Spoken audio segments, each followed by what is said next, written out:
me encantan las cosas, digamos, singulares. Me gusta investigar muchísimo para poder desarrollar algo que realmente tenga también consistencia, ¿no? Que tenga algo fuerte, interno, único, propio de ese producto, ya sea o una pieza o un proyecto como tal.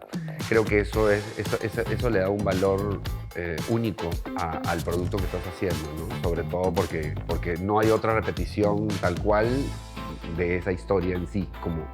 Claro, cada proyecto es único e irrepetible.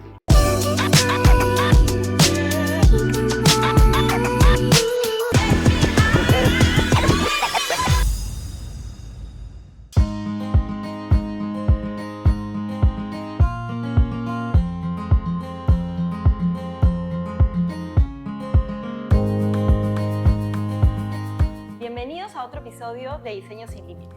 Hoy vamos a hablar de diseño de interiores, inmobiliario.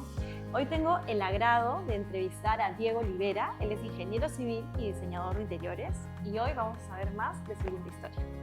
Hola Diego, ¿qué tal? ¿Cómo estás? Bienvenido. Hola Yesenia, muchas gracias por la invitación. Seguro vamos a tener un montón de ideas para compartir juntos ahora. Claro que sí, muchas gracias por venir. Diego, cuéntame, ¿en qué proyectos te encuentras actualmente? Bueno, actualmente desde el lado inmobiliario, de hecho, vengo desarrollando un proyecto bastante particular, es en Miraflores, son unos townhouses. Entonces, lo divertido es que justo en esta zonificación tiene una reglamentación especial porque era el primer distrito, digamos, que se urbanizó en Miraflores. Miraflores era más como una chacra, como una zona, digamos, afuera de la ciudad de Lima formalmente. Y esta zona tiene como algunas casas de patrimonio histórico y el Ministerio de Cultura la ha protegido, ¿no? Y justamente hemos podido lograr un proyecto donde se van a desarrollar unas casitas, ¿no? Chiquitas, pero dentro de un condominio donde está cerquísima al parque principal de Miraflores, pero también estás en esta zona particular que tiene un sabor medio barranquino, ¿no? Porque tienes el Centro Cultural del Británico, el Teatro Lucía, entonces hay como una zona un poquito más como de cafecitos, barcitos, ¿no? Lindo, una cosa simpática, media bohemia. Un súper proyecto. Y cuéntame un poquito más acerca de el diseño de estas casas. ¿También van a ir un poco con la arquitectura de las otras casas de los costados o va a ser más un proyecto de casas más modernas, más de líneas rectas? Bueno, de hecho, este proyecto en particular lo estamos haciendo con el estudio de arquitectura Landscape y con interiorismo de Roberto de Rivero, no sé si, sí, claro, de hecho. Y la idea es poder justamente respetar este sabor un poco, ¿no? Antiguo, medio neoclásico, ¿no? Por eso es que tenemos ciertas molduras, cierta configuración formal del proyecto como tal. A pesar de que nosotros como Lima Loft, que es mi marca, somos bastante industriales, ¿no? Tenemos una beta un poco más como de fierro, concreto, expuesto y todo esto. Así es, por eso hacía justo esa pregunta, porque conozco bastante de tu estilo y cuando me comentas el tema de la zonificación, quería saber si ibas a romper metiendo tu diseño o si te ibas a integrar a la zona. Me encanta que te hayas integrado porque no dejas que pierda esa sensación de historia del propio distrito y de la propia zona donde están ubicadas estas casas. O sea, de hecho, se está conservando igual. A mí me encanta, por ejemplo, que los proyectos sean atemporales y permanentes, ¿no? O sea, ese tema de las fachadas pintadas no va mucho conmigo porque finalmente cada año hay que pintarlas y en Lima, como llueve, una llovizna un poco, sí, el smog que te deja todo manchas de barro. Entonces, sí, probablemente, o sea, vamos a usar concreto expuesto, pero coloreado, en un tema más como más taupé, más neutro. Entonces también como conservando un poco la arquitectura, pero con materiales, digamos, que tengan una vejez digna. Perfecto, sí, excelente. Que en verdad cuando hablamos de materiales hay que pensar en eso también, ¿no? Sobre todo si vemos exteriores, que funcione a largo plazo. Y otra cosa, cuéntame, tú eres ingeniero civil, luego estudiaste diseño de interiores. Quiero que me cuentes un poquito sobre esa etapa, sobre cuando decidiste estudiar ingeniería civil, cuando terminaste y en dónde fue que encontraste esa sensación que dijiste, no, yo quiero diseño de interiores, voy a estudiar diseño de interiores. Cuéntanos un poquito de eso. Claro, bueno, es un poco largo, pero bueno, ahí voy. Bueno, de hecho, al principio yo quería ser historiador. De hecho, o sea, cuando estaba en el colegio decía, voy a estudiar historia, quiero estudiar filosofía, no sé, me era bastante más como que humanidades. Pero bueno, mi papá es arquitecto, entonces siempre yo iba con él a las obras, chequeaba, que veía las cosas. De hecho, que cuando quería trabajar me dijo, bueno, listo, para trabajar ya, tienes que empezar de peón, así que tienes que, muéveme los ladrillos de aquí para allá, entonces, o sea, como que, ¿no? Claro. Te estoy hablando pues de 12 años, ¿no? Sí, sí, sí. Entonces, y me dan una plata por hacer este tema de trabajos dentro de la construcción. Y bueno, al final siempre estuve como que vinculado de alguna manera. Y bueno, cuando ya termino el colegio, un poquito entro a la Católica a estudiar Ingeniería Civil y un poco como que necesitaba otra cosa. Y como mi mamá es argentina, tengo doble pasaporte, entonces me fui a vivir a Argentina. En ese momento estaba todo el proceso entre el dólar 1.1 y después el corralito, el tipo de cambio que se cambiaron, los precios y qué sé yo. Entonces fue como medio beneficioso para nosotros que digamos, pase eso, a pesar de que allá era todo un problema. Claro. Y me fui a vivir allá y empecé a estudiar Ingeniería Civil, también hice el traslado a la universidad allá y, bueno, en el proceso me puse a trabajar en un estudio de arquitectura. Entonces, un estudio de arquitectura que era un proyecto pues que hacían casas con concreto como si fuese mantequilla. Entonces agarraban, por eso es que mi amor por los materiales de ese tipo, ¿no? Entonces empezaron a hacer losas perforadas con círculos, pero vaciadas en concreto, techos de losa maciza, pero con diseño. Claro, un poco eso siento, por lo que me cuentas, que ha marcado el diseño que ahora vemos en Lima Loft. Exacto. O sea, ¿cómo puede cambiar cuando uno entra a un trabajo y todo lo que te puede marcar en la vida, ¿no? Es increíble. Totalmente, es la influencia, ¿no? Claro. No solo en estudio, lo que tú estudias, sino cuando ya estás En la práctica. en la práctica, día a día, empiezas, exacto, ¿no? Empiezas a ver, y ese contraste de materiales tan como estructurado, tan concreto y tan fierro y duro, frío, pero con materiales realidad sensibles sí. también, ¿no? Con vegetación, con madera, y todo esto hizo decir, no, ¿sabes qué? Yo necesito más que una ingeniería, entonces me metí quería hacer arquitectura formal, pero al final terminé en interiorismo porque, digamos, era un poco más acotado, era menos tiempo y podía trabajar, digamos, tener un poco más lo otro que faltaba, que era justamente... Todo lo que es interiores. Todo lo que es más interiores, ¿no? Porque como ingeniería la tienes un poco más armada, a pesar de que obviamente pues no es arquitectura formal, pero igual va pero ya hay por ahí un poquito más. Y bueno, ya hacia el año 2006, por ahí, decido venirme a vivir a Perú. Bueno, me pasó un tema familiar, entonces dije, bueno, ya voy a regresar a Perú. Cuando vengo a Perú, digo, pucha, ¿ahora cómo empiezo? Quiero mudarme, llegué de vivir solo a la casa de mi mamá, ¿no? De nuevo, y decía, pucha, ¿ahora qué hago acá? Entonces al final dije, ya quiero irme a vivir a otro sitio. Y cuando estaba buscando irme a vivir a otro sitio, no había departamentos o espacios donde yo pudiese sentirme cómodo. Después de vivir en Buenos Aires, digamos que tenía otra sensación. Claro. No encontraba un lugar donde, oye, no hay, ¿sabes qué? Voy a hacer mi propio edificio, ¿no? Entonces, o sea, buscaste una necesidad propia para convertirlo en negocio, pero bueno, súper interesante. Y ahí hablé con amigos para poder... Y ahí poder... inicia Lima Loft, lo que hoy por hoy es Lima Loft. O sea, inicié en Los Pininos con autoconstrucción. De hecho, Vera y José estuvieron conmigo en ese primer momento porque los conocía de muchos años atrás.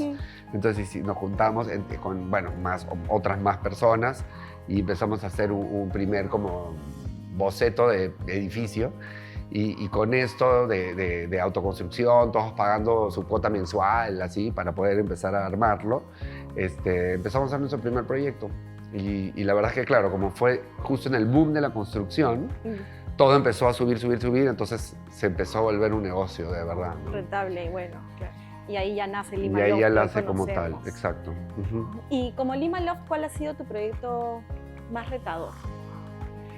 Llámese en obra, llámese en diseño, llámese en problemas municipales. ¿Cuál ha sido el más retador que tú dices, se corona con? O sea, creo que dos, ¿ya?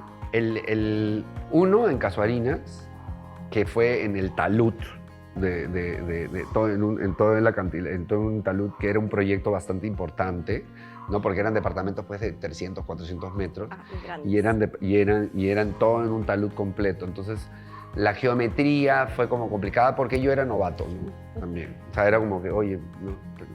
Pero formalmente en arquitectura el más complejo ha sido el que hice con Enrique Leguía en la calle Francia, donde vivo. En Francia con Ramón Zavala hay un edificio que parece como unas raíces de concreto y qué sé yo, ¿no? Ese proyecto fue, o sea, el encofrar toda esa telaraña de concreto encofrar cada pedacito y que salga vaciado de primera, porque el concreto expuesto, a diferencia de la textura que tú le pones encima, queda como se vació el día de la obra. Claro. No es que yo después lo arreglo. Lo maquillas. No, o sea, yo desencofro y eso es lo que hay. Entonces hay que lijarlo, ponerlo, tratarlo, abrazarlo, besarlo.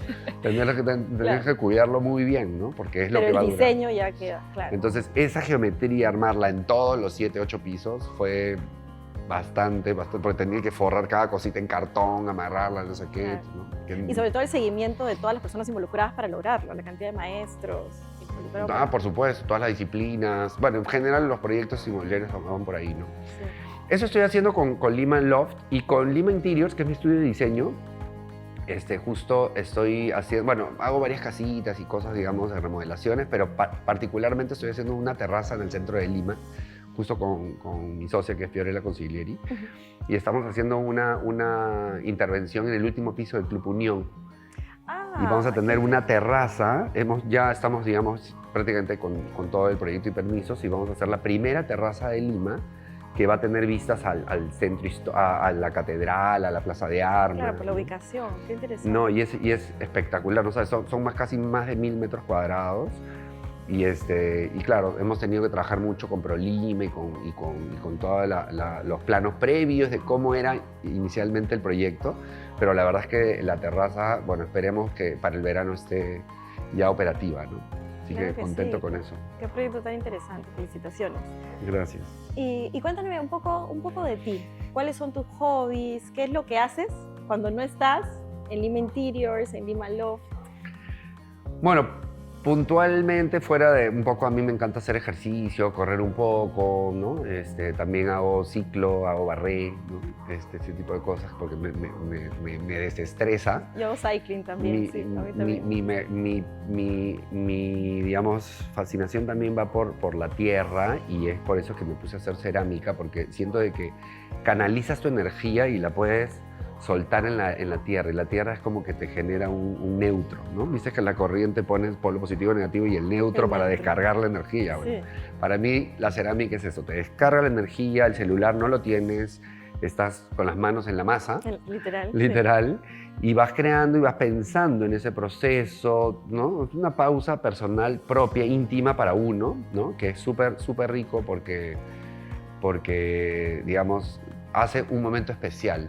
Tú solo con la tierra y tú en tu espacio unipersonal, ¿no? Aparte yo pues estoy metido en tantas cosas, pues soy hiperactivo, es mi momento, ¿no? Entonces mi momento es conmigo, o sea, aparte, ¿no? Como que me separa un poco, es rico. Sí, qué importante es tener esos momentos, y yo creo que tanto la cerámica, el arte o pintar, ¿no? El otro día estaba, fue a una feria y me invitaron a sentarme a pintar cerámica con los artesanos, y en verdad es el momento, como tú dices, que te desconectas y solo pintas y te conectas contigo misma, pero de otra manera, ¿no? Sí, en sí, verdad, no, totalmente.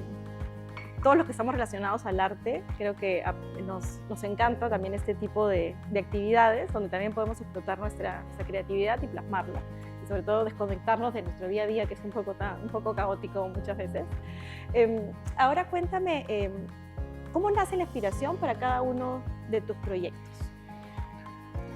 ¿Cómo nace la inspiración? ¿Proyectos de inmobiliario, de diseño? Bueno, en general lo que busco es buscar algo diferente. Me encantan las cosas, digamos, singulares. Trato de darle un poco la vuelta ya sea una propuesta, digamos, inmobiliaria o de interiores. Buscar algo singular, y después sobre eso me gusta analizar mucho para atrás, ¿no? O sea, de dónde viene la historia. Bueno, como te conté, quería ser historiador de chico, así que te imaginas, entonces estoy así. De hecho, ahora que estuvimos de viaje, que bueno, ahora te cuento que fuimos a Ayacucho, también me puse a ver la historia, pero hasta desde hace 500 años, ¿no? O sea, que estuvo... Bueno, en fin, entonces me gusta investigar muchísimo para poder desarrollar algo que realmente tenga también consistencia, ¿no? Que tenga algo fuerte, interno, único, propio de ese producto, ya sea o una pieza o un proyecto como tal. Creo que eso le da un valor único al producto que estás haciendo, ¿no? Sobre todo porque no hay otra repetición tal cual de esa historia en sí, Claro, cada proyecto es único e irrepetible. Exacto, ¿no? Y tiene sus bemoles y sus betas particulares, ¿no? Y ahora cuéntame, muy aparte de las empresas que tienes, también perteneces a la asociación DIP o parte de la directiva. Cuéntame un poquito de qué se trata y lo que han venido haciendo en estos años desde que ha comenzado. Bueno, tú sabes que DIP se funda, digamos, a raíz de la pandemia, ¿no? En el 2019, todos felices, y el 2020, de pronto, todos encerrados. Y los profesionales de diseño de interiores, arquitectura de interiores, digamos, no tienen una representación formal como un colegio de arquitectos, un colegio de ingenieros, un colegio de abogados. Entonces, nos agrupamos de alguna forma los que estábamos metidos desarrollando este tipo de proyectos para poder justamente hacer como una especie de gremio y cuidarnos, protegernos y incentivar y mejorar lo que, digamos, hacemos. Y así surge un poco a raíz de estas reuniones que hacíamos de manera virtual por Zoom, y decidimos hacer una asociación que nos, digamos, nos junte, digamos, y como dice el lema, juntos somos más fuertes, en el sentido de poder desarrollar temas que nos den una visualización mucho mejor a nosotros como profesionales. Y también ser puerta para nuevos profesionales, ¿no? Por ejemplo, los nuevos diseñadores, si quieren irse a vivir, por ejemplo, a Chile, nosotros tenemos alianza con otras asociaciones a nivel latinoamericano. Entonces, quieres irte a México, te contactamos con la Asociación de México y ya no llegas como hijo de vecino, sino llegas ya con una asociación que te respalda, ¿no? que te ayuda, ¿no? Internamente también, ¿no? Hemos tratado de ayudarnos a visibilizarnos a nosotros como diseñadores también, pero con propósito.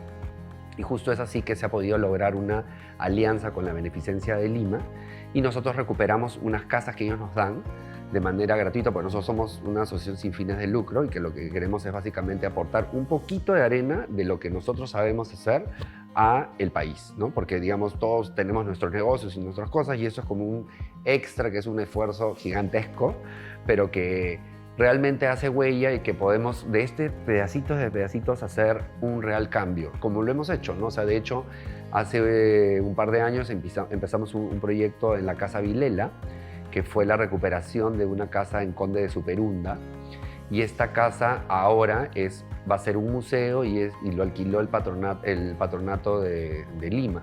Entonces hemos logrado que una casa que estaba cerrada, abandonada, ahora vaya a ser un museo para que todos los peruanos y turistas vayan a ir a verla, para que ahora tenga uso. ¿Y qué pasó? Cuando haces una intervención de ese tipo, los espacios contiguos empiezan a tener otro valor. Y se creó una zona para catar pisco, una zona para vender souvenirs. Entonces, estamos transformando de alguna manera la ciudad, digamos, con un propósito interesante, ¿no? Y es eso. Ahora justo nos fuimos a Ayacucho, tenemos varias acciones realmente como asociación y hemos estado de la mano con artesanos, conociendo su producto, diciéndonos, ay, arquitectos, por favor, a nosotros nos gustaría trabajar con ustedes, díganos cómo poder hacerlo, o sea, si quieren mandarnos a hacer piezas, lo podemos hacer, o de repente que los mismos profesionales entiendan el concepto de las piezas, ¿no? Porque las piezas de los artesanos cuentan historia, no solamente un tema estético lindo, sino es por algo, las hojitas que están dibujadas son por algo, ¿no? Por algo en su historia, en la cultura, en su cosmovisión, exacto, ¿no? Pero qué interesante lo que me cuentas sobre esta asociación de diseñadores del Perú, porque en realidad muchas veces te dicen como que somos competencia, ¿no? Como que hay mucha competencia entre arquitectos o diseñadores, ¿no? Pero al final la unión hace la fuerza y lo importante, y lo que yo siempre digo es, cada diseñador, cada arquitecto tiene un propio estilo, un propio diseño, una forma de ver y hacer las cosas, y esto hace que se puedan potenciar y llegar a más personas, ¿no? Y me parece súper este tema de los viajes, de llegar al artesano peruano que muchas veces está olvidado o que está no reconocido, porque a veces tiene sus piecitas y la vende, pero cuando buenamente llega un turista y no llega, entonces también creo que esto es una puerta para fomentar que más artesanos, la visibilidad de más artesanos del Perú, ¿no?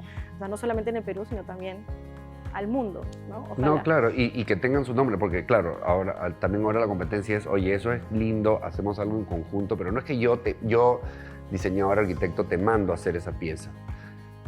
Yo contigo es nos juntos, juntamos, me en cuentas colaboración. la historia de la pieza, yo te digo, oye, ¿qué te parece esto? Tú me dices, oye, no, eso mejor no, porque yo ya he trabajado esto hace 100 años y mi papá y mi abuelo y todo el mundo lo ha hecho. Claro.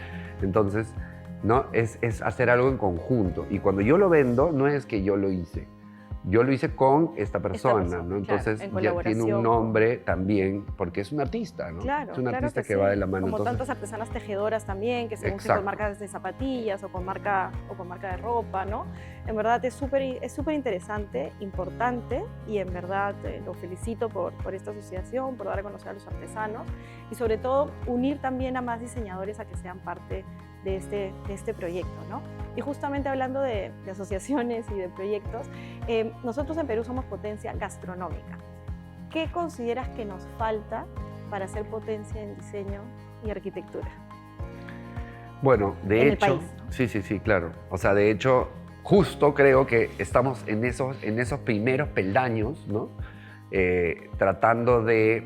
Hay tantas cosas increíbles para hacerse acá y que tienes que buscar un profesional externo para hacer un hotel, por ejemplo, ¿no?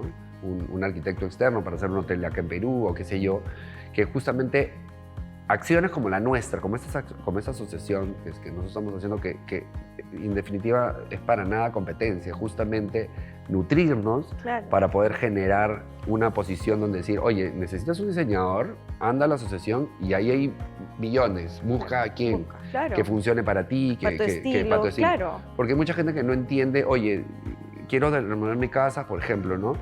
No sé qué hago, busco en internet, googleo, ¿qué hago? ¿no? Entonces, estas acciones te ayudan a eso. ¿Y qué podríamos nosotros lograr para poder justo ser una potencia de alguna manera? Es darnos esa visibilidad del talento increíble que tenemos, ¿no? Este sincretismo o esta mezcla de todo este pasado ancestral que podemos incorporar en nuestros diseños que son únicos. Mira México, las acciones increíbles que tienen en meter su acción de historia mexicana en sus diseños formales, ¿no?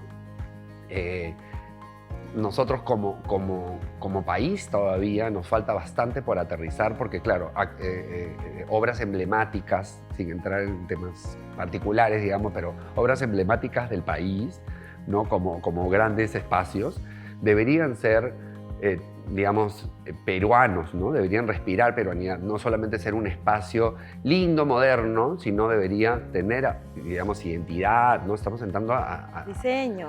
Exacto. Y que refleje realmente lo que somos, ¿no? Exacto, ¿no? Entonces, creo que por ahí podríamos tener esta ventana para poder calarla un poco más desde el nivel, digamos, gubernamental, pero finalmente yo soy convencido de que todo al final pasa por un tema propio y de la parte privada, ¿no? O sea, no podemos estar quejándonos de lo que pasa si nosotros no hacemos acciones. Claro que sí, hay que tomar acción y ser ese granito de arena para llegar algún día a hacer más cosas. Exactamente. Y a ser reconocidos también. Exacto. Hay que hacerlo desde casa, digamos, desde uno mismo inclusive, para poder desarrollarlo. Si nos esperanzamos en que un tercero lo va a hacer, finalmente vamos a seguir esperando, ¿no? Entonces, bueno, nada, igual el talento y la opción está y simplemente que seguir sumándonos y yo creo que en unos años más de repente van a haber muchos más cambios importantes. Claro que sí. ¿Y cuál es tu visión de la arquitectura peruana? Digamos, nosotros creo que tenemos increíbles talentos, digamos, como arquitectos formales. Bueno, tú sabes, soy ingeniero y diseñador más que arquitecto en ese sentido, pero conozco a muchos profesionales que realmente dan una talla internacional, sobre todo en este juego de planos, ¿no? de propuestas, digamos, de nuestra historia en sí, ¿no? Porque creo que nosotros como arquitectura antigua, ancestral, también tenemos mucho por decir.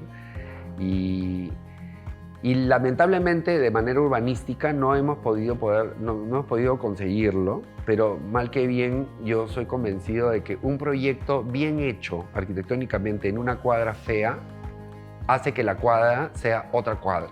Así es. ¿no? Y me ha pasado, porque yo cuando empecé mi proyecto, cuando recién llegué, empezamos un proyecto chiquito en una cuadra que todo el mundo decía, oye, esa cuadra más o menos, no sé qué, pero pucha, haces algo bien bonito y realmente puedes hacer que la cuadra en sí ya es otra, ya sientes que es otra cosa. Claro. Entonces, ¿cómo es el poder de la arquitectura al final a la hora de poder intervenir en un espacio y la fuerza que puedes, en verdad, cambiar todo un área, ¿no? Claro, y sobre todo lo que logras una vez que está ahí, ¿no?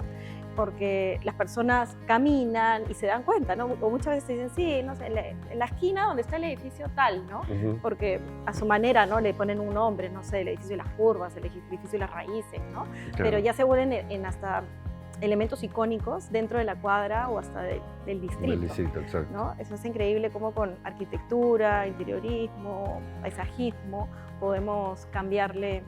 Justo es importante el paisajismo con la recuperación de espacios urbanos, ¿no? Creo que los edificios, no habían unas ordenanzas que es una pena que ya no estén en Miraflores, pero que te incentivaban, dándote un poquito más de altura, a poder hacer unos retiros más anchos. Entonces, claro, a la larga, en algunos años más, tú ibas a tener cuadras que no solo son tu cuadrita, sino son todo el retiro de cada edificio se volvía también área común. Entonces ya tenías unas señoras cuadras, ¿no? Como en otros países que tienes, pues, no sé, 6, 7 metros pues, de vereda, ¿no? Que caminas, ¿no? Y es otra historia.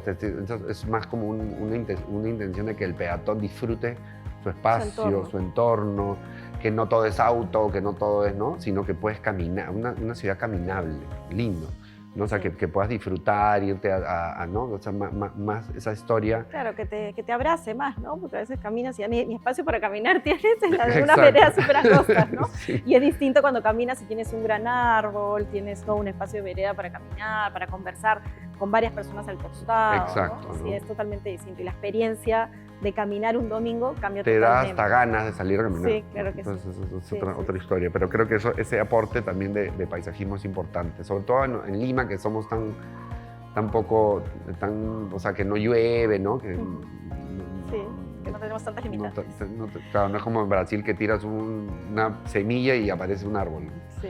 ¿Qué sientes que le falta a Lima si hablamos de diseño de interiores? ¿O qué te gustaría ver en Lima si hablamos de diseño de interiores? Creo que podríamos accionar con temas mucho más, temas relacionados con producto de repente, ¿no? Tal vez exposiciones que el país debería tener, ¿no? Por ejemplo, cuando un gobierno pide hacer una obra en particular, considera ciertos profesionales para algunas cosas. Cuando haces un proyecto que tiene un tema de interior, ¿no? Como desde el metropolitano, ¿no? La zona de espera de no sé qué, no sé cuánto, ese espacio debería estar condicionado a que lo intervenga un interiorista. Claro. ¿Me explico? Sí. O sea, es que como que, por ejemplo, en otros países, claro, tienes la partida especial de, no sé, el tren eléctrico, la zona de parada hasta del bus, está diseñada, ¿no? O sea, es como... ¿no? Sí, claro, en otros países la estación de tren son alucinantes. Están con diseños de Pepe Elma, o sea, que que se nota que de todas maneras han intervenido artistas, diseñadores de interiores, que no ha sido uno, se nota que han sido varios convocados y que realmente están enfocados a hacer las cosas bien y que la gente se sienta distinto. Es que ¿no? es un trabajo que salir al final, sea distinto. Es una propuesta al final interdisciplinaria porque finalmente es un trabajo colaborativo. Ahora ya nada es que no, que yo, que eso. No, o sea, hasta más de un interiorista puede trabajar de manera conjunta y lograr cosas espectaculares, o más de un arquitecto, ¿no? Porque son visiones de aporte que van sumando, ¿no? Ese tema de que no, es que es mío y que mira, no me mires para que no. O sea, ya es como que es ir al pasado que finalmente pues no te va a llevar a lo que realmente es el futuro, ¿no? De hacer algo en conjunto. En conjunto, en equipo. Sí, totalmente de acuerdo. Cuéntame, ¿cuál es el sueño que te falta cumplir? El sueño que me falta cumplir. A ver. Bueno, creería que me gustaría... Bueno, ahorita que estoy metido tanto al tema, digamos, relacionado con DIP y el diseño, qué sé yo, desde esa línea me encantaría poder ver cómo esta asociación realmente se transforma en algo huge, ¿no? Bien, bien interesante. Sin adelantar temas, por ejemplo, ahora que estuve en Ayacucho, una arquitecta se me acerca y me dice, arquitecto, ¿no le gustaría hacer la división de DIP acá en Ayacucho? Y yo dije, ¿cómo? Y me dijo, sí, o sea, bueno, yo soy arquitecta, me cargo de interiorismo, ¿por qué no? De repente podría convocar arquitectos de Ayacucho y hacemos una filial de Ayacucho, ¿no? Por ejemplo. ¿No? Entonces, wow, claro, empecé a hacer extrapolar y dije, Ayacucho, Cusco. Todas las ciudades. Claro. Sí. Entonces, al final, realmente hacer algo que, eso sería como una propuesta, pues, enorme, ¿no? O sea, como en otros lados hay esa fuerza de identidad al respecto, yo creo que creo que ese sería, o sea, porque he estado, digamos, como pionero, tratando de empujar el coche. Sería un gran sueño. Me sentiría un sueño bien bonito, ¿no? De que, bueno, de repente ya no voy a estar viviendo, pero de acá a 100 años de repente va a ser algo espectacular, ¿no? Podría ser bonito. Claro que sí. Muchísimas gracias, Diego. Ha sido un placer tenerte aquí, escuchar tu historia y todo lo que vienes haciendo como empresa, como profesional. Te deseo muchísimos éxitos. Muchísimas gracias por estar aquí. Muchas gracias. Lindo poder haber conversado contigo también, contarte un poco lo poquito que de repente pueda haber aportado, que alguien se pueda haber sentido identificado en alguna historia de ellos, ¿no? De hecho, me pasaba con unas personas que eran ingenieros y me decían, yo también quiero arquitectura y no sé cómo hacer, no sé qué, y te veo, ¿no? Entonces, es bonito que un poco puedas agarrar esos granitos de arena de esas, digamos, experiencias de vida que a otro le pueda funcionar y nada, y lo mejor también para tu programa que sé que está dando la talla. Muchísimas gracias y estoy segura que vas a inspirar no a uno, sino a muchas personas con tu historia. Muchísimas gracias a ustedes y con ustedes hasta un próximo episodio de Diseño Sin Límites.